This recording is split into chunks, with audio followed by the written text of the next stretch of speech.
రాజ్యమేది లేదు గాని రాణిలాగా చూసుకుంటా, కోట కట్టలేను గాని కళ్ళల్లో నిన్నే దాచుకుంటా.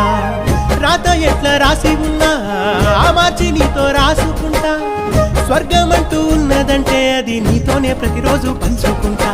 నిన్ను గన్న మీ నాన్న కన్నా అల్లారు ముద్దుగా సాదుకుంటా. నీకు కోపం వస్తే కొంత దూరం ఉంటా, నువ్వు గీత గీస్తే నేను దాటనంట. కంట నీరు కంటి రెప్ప దాటకుండా కాటుకై కావలుంటా. రాంబాయి నీ మీద నాకు మనసాయనే, ఏనాడు నిన్ను వీడిపోని నీడైతనే. ఓ రాజు నీ